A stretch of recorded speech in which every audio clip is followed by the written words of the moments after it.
Our news headline for the week: UK Prime Minister don comot from hospital. Sudan Health Minister don come dey sleep as dem dey interview am for TV. Fire don burn down Accountant General office for Nigeria. Nigeria superstar singer Burna Boy say im dey hail Nigeria sake of the fire when e burn Nigeria Accountant General office.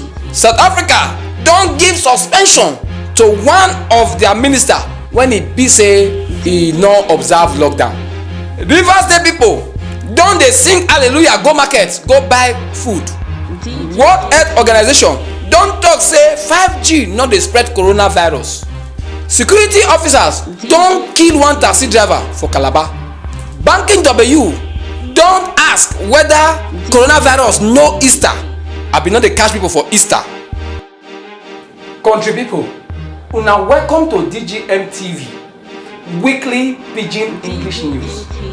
Me wey wan knack una the tori again this week na be Stanley Okocha. The people of UK don jollificate say they dey happy say their prime minister wey be Boris Johnson don come out from hospital. Una remember say for some weeks now Boris Johnson don dey hospital as a result of say e dey down with the coronavirus. As dem roll am come out from the hospital, na so the country people for UK come gather begin dey clap for am. Make una see.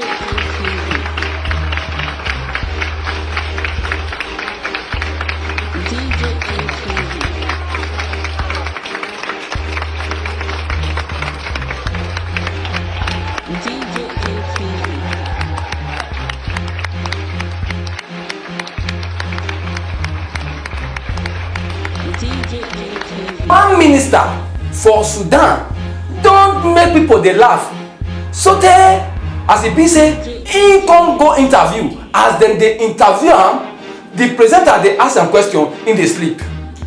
But make we no blame am sha o. E fit be say na as a result of this coronavirus pandemic wey dey waka around the whole world na make the man no dey sleep for night again. The thing come happen sotey the man come begin dey snore. Make una see the picture. يعني الرئيس البشير يرأس اليوم لجنة الحوار الوطني منذ إعلان حالة الطوارئ. ما المتوقع من هذا الاجتماع؟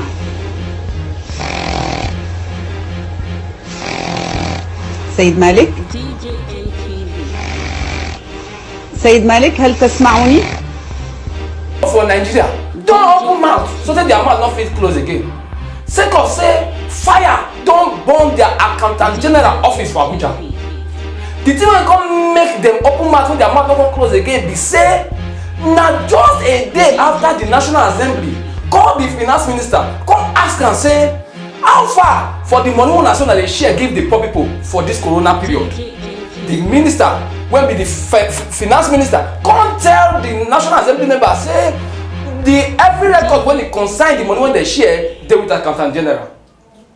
As day break, na fire enter Accountant General office.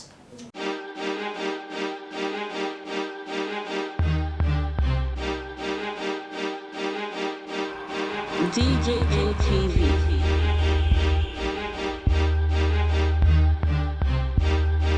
DGM-TV.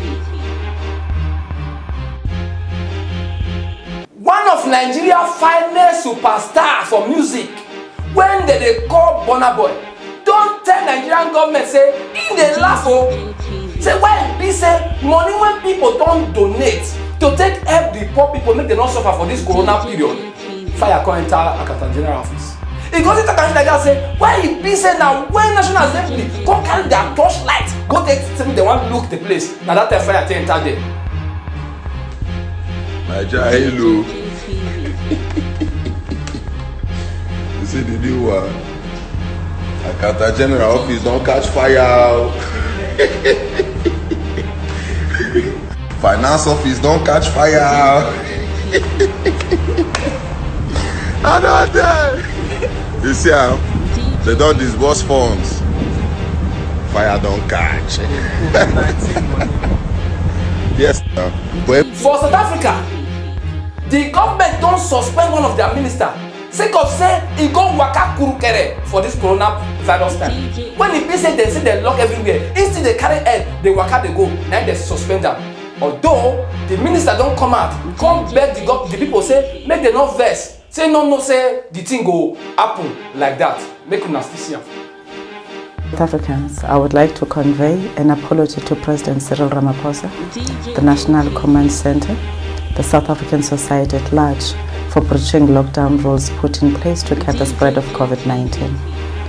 I met with the President yesterday after a photo was circulated on social media showing myself at the home of Mr. Mduduzi Manana during the lockdown and social distancing period.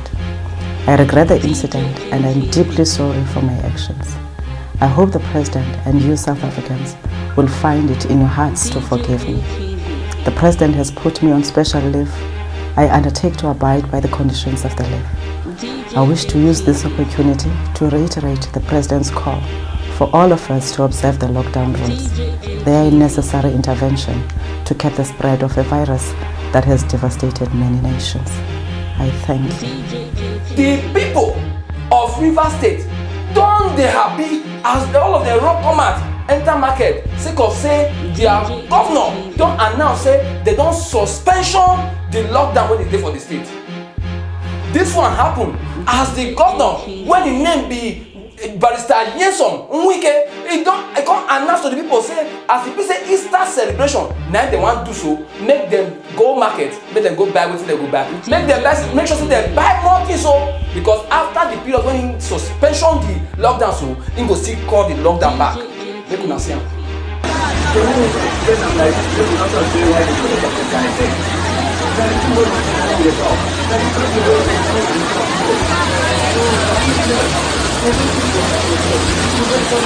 WHO, when it be World Health Organization, don come out come talk say the rumor people dey carry dey waka dey go say 5G dey spread coronavirus, say na big lie o.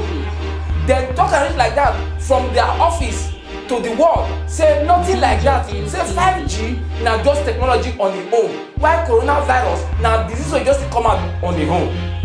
Na serious gbege na e happen again for Calabar when e be say some security officers come kill one taxi driver. Wetin happen? E say the taxi driver dey drive, though e cover face mask, e cover im face with face mask. Say the passengers wey dey carry dey no cover face with face mask. Na the security officers dey drag the driver come down, dey begin beat am so tey e come faint. As people say no, make them rush am, make them carry am, make e no die before they reach hospital. Na the guy bebe, make una see the video.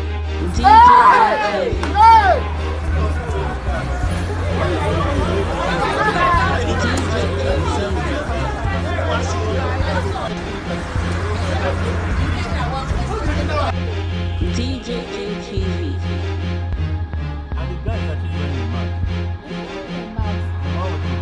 DJ JTV.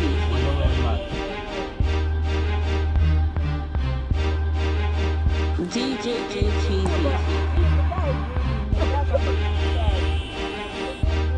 Music superstar when im name be Bankole Wenity, when all of us still know as Banky W, don come out say belle no sweet am as e be say most governors for country Nigeria don come suspension the lockdown when e dey their state.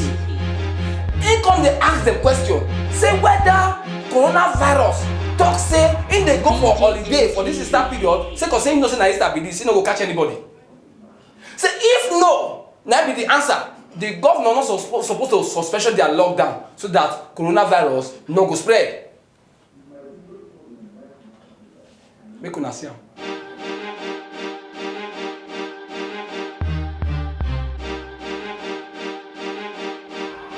DJ JTV.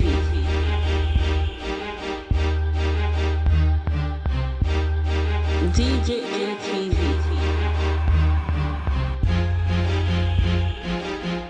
DJ JTV. Country people, na here na our weekly news end. Make una not forget to like our page, comment on am, And most importantly, I beg una, make una subscribe to our YouTube channel wey be DJM TV, so that we go continue dey roll out ogbonge stories like this for una every week. Una do well. God bless una. DJM Mama, good evening, ma. What are you holding? Ogogoro. Ah, why are you taking Ogogoro? Sickness? Which sickness is that? Cordelia Festus. Huh? Cordelia Festus. Do you mean coronavirus? DJ KTV. Cordelia Marcus. DJ KTV.